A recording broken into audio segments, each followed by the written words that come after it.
मैं बात कर रहा हूँ आज आपसे कमर्शियल बैंक यानी कि जो हमारे इस वक्त पोर्ट के हालात। अपने पिछली वीडियो में, उससे पहले वीडियो में कंटिन्यू मैं आपको पोर्ट के हालात बता रहा था। आज जो मैं आपको लेटेस्ट न्यूज़ जो परसों की बता रहा था उसमें है कमर्शियल बैंक की जानिब से डॉलर के बंदोबस्त ना होने पर पोर्ट कासिम पर 2150 के करीब कंटेनर फंसे हुए, करीब 5 यानी कि $5.7 मिलियन के लगभग इनकी मालियत है और कमर्शियल बैंक की तरफ से डॉलर का बंदोबस्त नहीं हो रहा है।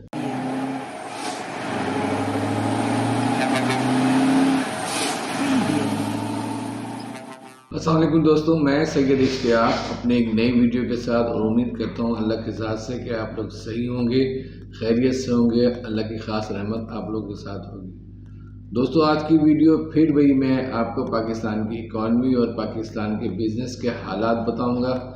दोस्तों मेरे कई भी इनबॉक्स में लोगों ने मैसेज कमेंट किया है कि मैं पाकिस्तान की नेगेटिविटी पर आ रहा हूँ, मैं किसी पार्टी का आदमी हूँ। नहीं, ये बात गलत है। मैं किसी पार्टी का आदमी नहीं, मैं एक बिजनेसमैन हूँ और पाकिस्तान से मोहब्बत करने वाला हूँ और पाकिस्तान है तो मैं हूँ और हम सब हैं। बिज़नेस के हालात बताने का मकसद ये नहीं होता कि मैं किसी पार्टी की नुमाइंदगी कर रहा हूँ। नहीं, मैं पाकिस्तान की नुमाइंदगी कर रहा हूँ। पाकिस्तान ने हमें यहाँ तक पहुँचाया और पाकिस्तान की वजह से ही मैं आज इस काबिल बना हूँ। तो सबसे पहले पाकिस्तान है, उसके बाद फिर और कोई किसी की पार्टी है या कोई और चीज़ है। एनीवे, मैं बात कर रहा हूँ आज आपसे कमर्शियल बैंक यानी कि जो हमारे इस वक्त पोर्ट के हालात। अपने पिछली वीडियो में, उससे पहले वीडियो में कंटिन्यू मैं आपको पोर्ट के हालात बता रहा था। आज जो मैं आपको लेटेस्ट न्यूज़ जो परसों की बता रहा था उसमें है कमर्शियल बैंक की जानिब से डॉलर के बंदोबस्त ना होने पर पोर्ट कासिम पर 2150 के करीब कंटेनर फंसे हुए। याद रहे, डॉलर का बंदोबस्त ना होने पर अंदाज़ा लगा लें कि 2150 कंटेनर फंसे हुए हैं इस वक्त, जिसमें प्याज के कंटेनर 950 हैं, अदरक के 563 हैं, लहसुन के हैं। ये सारे कंटेनर फूड के। अब आप बताएं, ये बेसिक चीज़ें हैं, प्याज है, अदरक है, लहसुन है।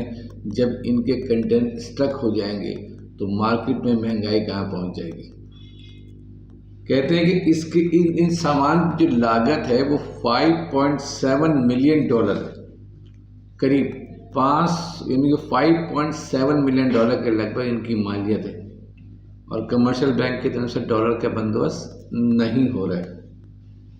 ये भी याद रहे कि प्याज की थोक कीमत जो है 185 से 190 तक है। थोक कीमत की बात कर रहा हूँ मैं आपसे, जबकि मार्केट में ये 250 भी है, 220 भी है और 230 में जिसको जैसा चीज़ें मिल रहा है। वरना 185 रुपये का प्याज पहुंच चुका है सिर्फ पोर्ट पे रिलीज़ ना होने की वजह से। और मज़ीद की बात ये कि अगर इनको रिलीज़ ना किया गया तो ये चीज़ें ख़राब हो जाएंगी, सड़ जाएंगी और मार्केट में मज़ीद कहर पड़ रहा है और प्राइस हाई से हाई हो जा रहा है। कोई इसको देखभाल नहीं कर रहा है।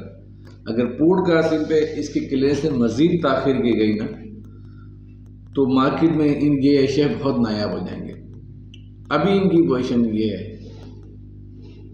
कि प्राइस अमीर आदमी के लिए बड़ा शानदार और गरीब तो खैर अब प्याज क्या खाएगा, अदरक क्या खाएगा, लहसुन क्या। उसको रोटी भी अब 30 रुपये की मिल रही है, 35-40 की मिल रही है। 10 किलो का आटा जो है वो 1250 रुपये का हो गया है, जबकि ये आटा पिछली हुकूमत ने 650 रुपये, 500 में मीडिया को मौत आ रही थी कि महंगाई आ गया, गरीब मर गया, तबाह हो गया, बर्बाद। अब कोई मीडिया कुछ नहीं बोल रहा है क्योंकि सबका मुंह बंद कर दिया गया है कि जी बस ठीक है, जो हालात हो गए। कहने का मकसद सिर्फ ये है कि SPI के आदाद शुमार के मुताबिक गुज़िश्ता माह प्याज की कीमत में कीमतें कम हुई थी 2.79 इसके अंदर कमी आई थी कीमतों में। मगर इस जो महीना चल रहा है अब तक टिल टुडे, इसके अंदर प्याज जो है वो 250 रुपये तक पहुंच जाएगा और बड़ा नया बता। इसके साथ साथ अदरक और लहसुन और इसके साथ और एशिया जो हम बेकरीज में खा रहे होते हैं वो तमाम की तमाम चीज़ें जो हैं पोर्ट पर सड़ रही हैं। जिस किसी को भी इस खबर की तस्दीक करना वो पोर्ट कासिम की वेबसाइट पे जाए या मैं आपको वेबसाइट के लिंक दूंगा, उस पर आप सर्च करें मैं तो खैर सैटरडे का पॉडकास्टिंग पे था अपने कार्गो के सिलसिले में, क्योंकि मैं एक्सपोर्ट भी करता हूँ। न्यूयॉर्क में मेरा एक जहाज़ जा रहा था, मैं था, तो मैंने ख़ास तौर पर इस वीडियो को बनाने के लिए टाइम दिया, नोटिस किया, आगे पीछे बातें की और ये पूरी रिपोर्ट बना के लेके आ रहा हूँ। खुदारा पाकिस्तान पे रहम कीजिए, जिन लोगों के हाथ में अब पाकिस्तान आ चुका है और जो पाकिस्तान के हालात हो गए तमाम के तमाम लोगों के लिए, चाहे वो किसी से भी मुंसलिक हो, चाहे वो बिजनेसमैन हो, चाहे वो ब्यूरोक्रेट हो, चाहे वो किसी इदारे का आदमी हो।